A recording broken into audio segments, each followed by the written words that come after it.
Kali ini Juma benar-benar terciduk memutar balik ayat Alkitab. Mari kita...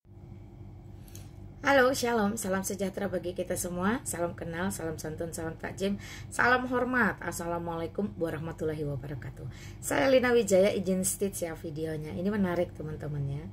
Jadi kita tahu bagaimana hari ini penggenapan akan kitab suci, yaitu Alkitab, satu-satunya sumber kebenaran dan kehidupan, ketika menubuatkan tentang ciri-ciri nabi palsu itu tergenapi.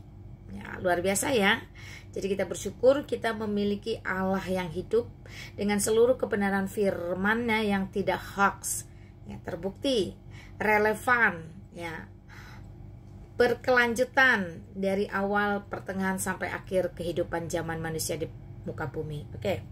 Nah, terkait video ini kan kita tahu persis bahwa yang dibacakan dengan yang tertulis itu berbeda.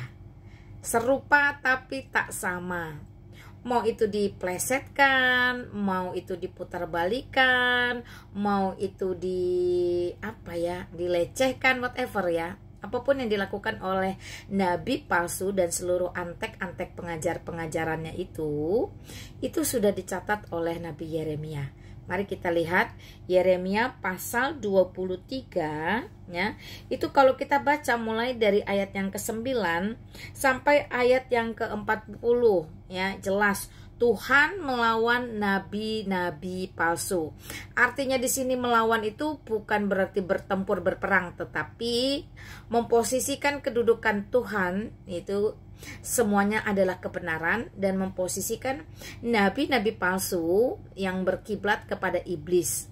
Karena kalau sudah berbicara tentang yang palsu-palsu, pasti berbicara tentang dusta. Ingat, iblis adalah bapa segala dusta. Jadi semua yang palsu pasti sumbernya adalah iblis. Teman-teman boleh sorot ayat yang ke-30.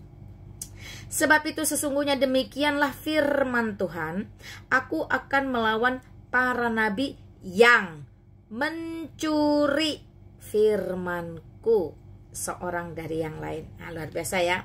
Jadi kita tahu memang salah satu perkara yang dilakukan oleh nabi palsu dan seluruh antek-anteknya adalah mencuri firman Tuhan. Untuk apa dicuri? Karena mereka tidak punya ide. Ya, mereka tidak punya sumber dasar. Ya. Lalu untuk apa dicuri? Untuk kepentingan mereka, yaitu mengajarkan sesuatu yang sesat atau yang berbanding terbalik. Nah, lalu apa saja yang dicuri? Tentu yang dicuri adalah yang bisa memenuhi kebutuhan mereka. Ya, berdasarkan kepentingan mereka. Itu sebab kalau terjadi pembacaan ayat-ayat suci Alkitab dirubah, kita tidak heran lagi. Itu bukan sesuatu yang wow.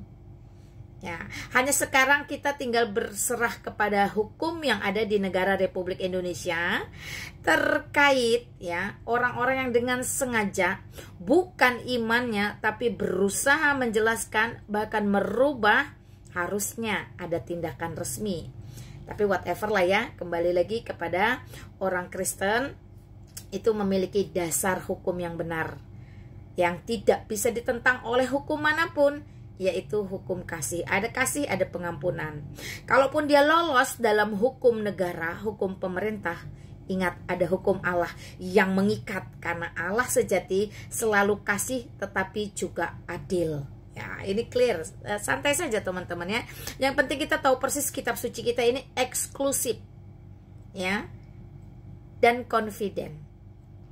Maka tidak akan bergantung kepada apapun ya, bantuan seperti apapun, tidak perlu pusing-pusing. Berbeda dengan kitab-kitab yang katanya suci tetapi pada faktanya jauh daripada kebenaran. Oke?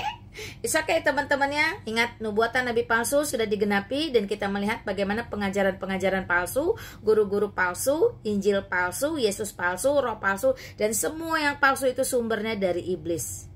Jikalau bukan Tuhan, tentu adalah setan. Pastikan kamu berdiri dalam pasukan Tuhan atau pasukan setan.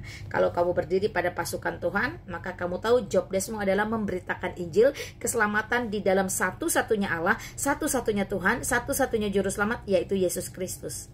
Tapi kalau memang kamu ada dalam pasukan iblis atau pasukan setan, teman-teman harus tahu, Kitab suci sudah mencatat di dalam Yohanes pasal 10 ayat 10. Itu job desk mereka. Oke, haleluya, puji Tuhan. Biarlah segala kemuliaan hanya bagi Allah Tritunggal Maha Esa di tempat yang maha tinggi. Segala puji, hormat, syukur hanya bagi Allah Bapa, Allah Putra, dan Allah Roh Kudus. Haleluya. Biarlah Yesus Kristus semakin ditinggikan, dipermuliakan melalui pemberitaan-pemberitaan baik yang positif maupun negatif. Karena tidak bisa tidak, Yesus Kristus itu membuka sejarah dan menutup sejarah dan akan tetap terus menjadi sentral kehidupan seluruh umat manusia di muka bumi. Dulu, sekarang, sampai selama-lamanya.